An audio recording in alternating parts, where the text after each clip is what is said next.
The sea was quiet that morning, almost gentle, as if it had forgotten the war.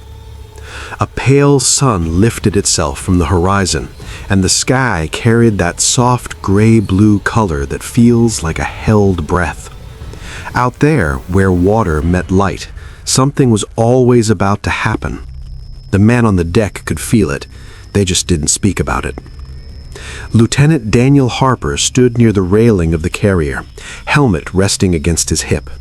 He was 23, though some mornings he felt older than his father had looked when he left for France in another war. Back home in Iowa, Daniel used to wake before sunrise to help his mother feed the chickens. The world had been smaller then. The biggest decision he faced was whether to take over the farm or chase his curious dream of flying. He chose the sky. Not because he was fearless, but because he was afraid of staying the same. Now he wore a flight suit instead of overalls. The smell of ocean fuel replaced the smell of hay, and instead of endless fields, there was endless water. He missed ordinary things. Coffee poured into a chipped mug. The way his little sister laughed at her own jokes. Letters from home came folded with care, but they felt thin against the weight of what he carried. On that morning, he looked up at the sky and wondered if it was curious about them too, these young men crossing it with metal wings and quiet prayers. The briefing had been simple. Enemy aircraft spotted. Possible suicide attack. The word hung in the air like smoke. Suicide. They had heard stories, planes diving straight down into ships, pilots who did not expect to return, pilots who were told not to. Daniel walked toward his aircraft, boots heavy on the steel deck. His mechanic, a boy no older than 19, handed him his helmet. "You'll be back for dinner," the mechanic said, trying to smile. Daniel nodded. He did not know if that was a promise or hope. When he climbed into the cockpit, the world became smaller. Gauges, switches, the faint hum of machinery. He ran his hand over the panel the way his mother used to run her hand over the kitchen table before setting plates down. The engines roared. The deck rushed beneath him. Then he was in the sky. The ocean spread below like a sheet of dark glass. For a few minutes, it felt almost peaceful, the kind of peace that makes you forget danger exists. Then the radio crackled. "Incoming aircraft, bearing northeast." Daniel's heart tightened, not from fear, but from something deeper. A sudden awareness that somewhere in that sky was another young man sitting in another cockpit, breathing the same thin air. He spotted it moments later, a single plane moving fast, too fast, not weaving, not evading, just coming. There was something strange about the straightness of its path. Daniel adjusted his course. Training took over. Position, speed, distance. But beneath the calculations, another thought whispered. Does he have a mother too?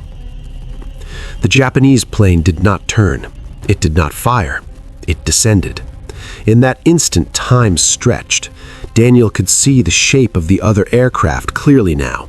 The sunlight caught its wings. For a brief second, he imagined the face inside that cockpit. Was he afraid? Was he calm? Had someone told him this was honorable? The radio shouted in his ear, "Engage! Engage!" Daniel pressed the trigger. The sky shattered with gunfire. Smoke trailed from the enemy plane. It wavered, then tilted sharply. Instead of striking the carrier, it hit the water, exploding into flame and steam. The sea swallowed it. Silence followed, a silence louder than the engines. Daniel circled once, just once, over the place where the water still boiled. He did not feel victorious. He felt heavy. Back on deck, men clapped his shoulder. Another pilot laughed too loudly. Another pilot said, "You saved us." Daniel nodded. But that night he did not sleep.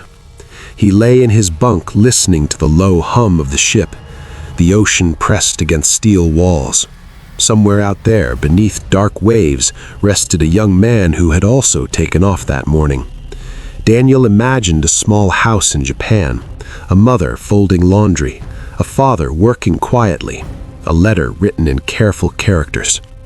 He realized something then, something that had been forming inside him long before that day.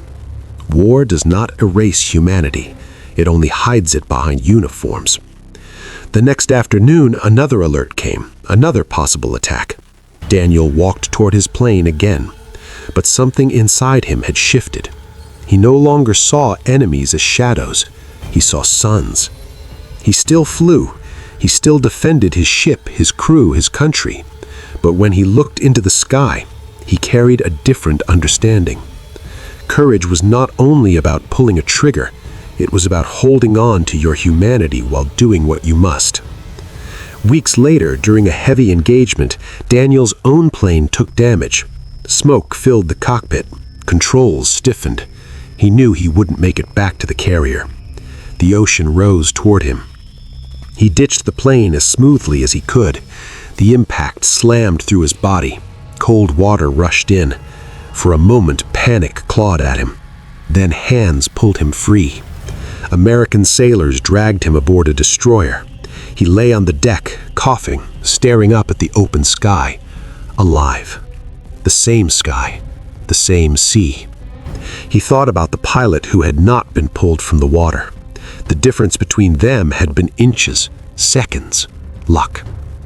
As the sun set that evening, Daniel sat wrapped in a blanket, watching the horizon glow. He felt curious about life again, not in a grand way, but in a quiet one. Why was he spared? What would he do with that gift? He did not have a heroic answer. Only this: he would remember.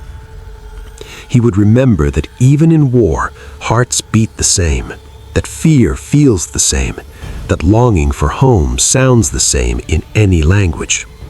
Years later, back in Iowa, Daniel stood in his field at sunrise. The sky above the corn was wide and forgiving. He closed his eyes and listened to the wind move through the stalks. It sounded almost like the ocean. He never spoke much about what he saw in the Pacific, but sometimes when the light hit just right, he would look upward and feel that old weight in his chest. Not of guilt, not of pride, but of understanding. He had learned something out there. That survival is not victory, that loss belongs to both sides, and that the true human cost of war is measured not only in ships and planes, but in mothers waiting by doors that will never open. The sea had taken many. It had given him back, and every quiet morning after that felt like a small, undeserved miracle.